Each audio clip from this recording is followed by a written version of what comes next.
le sentiment de persécution est lié à un persécuteur désigné.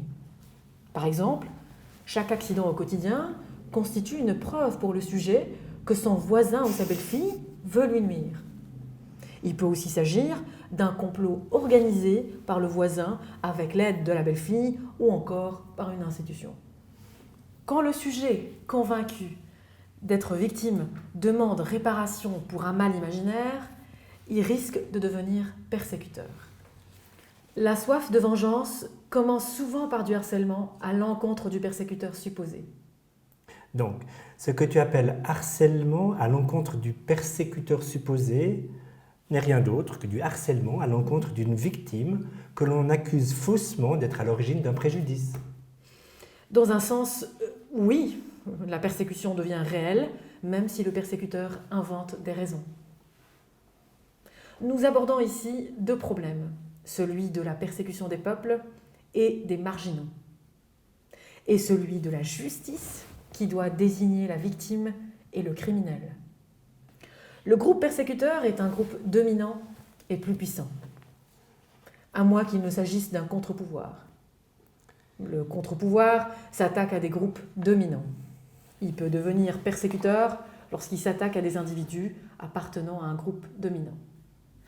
Commençons par la persécution des peuples, des groupes et des marginaux, avant de nous pencher sur le problème ardu de la justice. Je ne sais même pas ce que c'est qu'une persécution.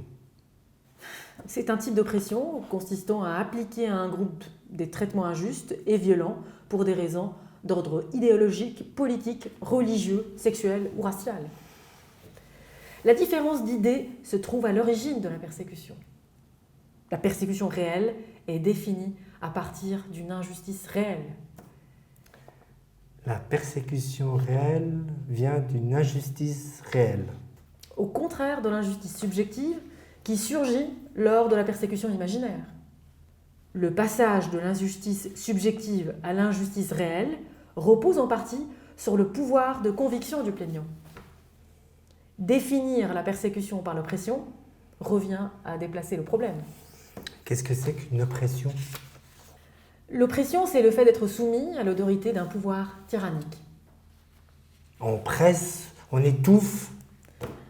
La puissance provoque l'assujettissement, la terreur, la perte des aspirations, de l'espoir, des libertés. Dans la réalité, on peut dire que l'oppression est la discrimination organisée d'un groupe. Le racisme, le sexisme, l'homophobie et la transphobie, et aussi l'agisme, le lookisme. Tous les adjectifs peuvent donc devenir discriminatoires. Le mochisme, le grossisme, le maladroitisme. Es-tu d'accord sur le fait que l'oppression est un sujet controversé ? Car il y a un désaccord concernant les différents types d'oppression. Oui. Et il y a aussi une sorte de concurrence entre les différents groupes opprimés, chacun pouvant considérer l'oppression dont il est victime comme plus importante que celle dont souffrent d'autres groupes. Il arrive aussi que certaines oppressions soient niées, particulièrement quand un groupe dominant croit être oppressé par un autre groupe et qu'il perçoit l'oppression qu'il impose à ce dernier comme un acte de légitime défense. S'il existe une concurrence entre les différents groupes opprimés, il existe aussi des intérêts contradictoires entre les groupes. L'homme noir peut profiter de l'oppression des femmes, et les femmes blanches peuvent profiter de l'oppression des femmes noires. Problème d'intersection. Après avoir scruté cette pointe de l'iceberg de l'oppression, nous pouvons revenir à la persécution et à l'origine latine de ce terme qui désignait initialement le fait de poursuivre quelqu'un lors d'une instruction judiciaire. L'instruction était perçue par les premiers chrétiens comme une oppression antichrétienne, une poursuite injuste, arbitraire et persistante. Le jugement d'une affaire par le droit est ainsi à double tranchant. Le jugement permet à une victime potentielle d'obtenir réparation, tout en risquant d'inverser les rôles. Lorsque le plaignant devient bourreau et le chargé coupable présumé devient oppressé. La victime réelle doit être distinguée de la position de victime, non ? Position de victime. Alors tout un chacun peut s'installer dans la position de victime. Toute personne ayant le sentiment de subir une injustice peut revendiquer la reconnaissance de cette injustice afin de rendre sa position légitime. L'injustice se règle devant la justice, selon la tradition, selon la loi et les règles.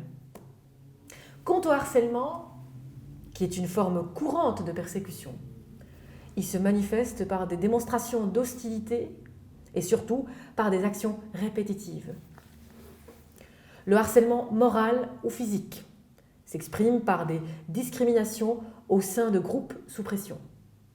Chez les adolescents, le harcèlement se manifeste dans des groupes régis par les mêmes rapports de force, des groupes se définissant à l'aide de signes arbitraires d'appartenance et d'identité.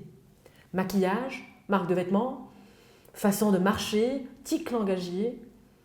Le meneur entraîne avec lui une majorité du groupe contre un seul ou contre un groupe mineur de façon à instaurer une asymétrie de puissance. Dans le harcèlement scolaire ou bullying en anglais, le harceleur cherche ou crée une vulnérabilité chez le harcelé. Bullying, bashing, rackets, mobbing. Tous ces termes décrivent la multiplication des inventions violentes des uns et des autres. Ces mots anglais pourraient nous faire croire que le harcèlement violent est une invention anglo-américaine. Ce qui nous incite à pratiquer le English bashing.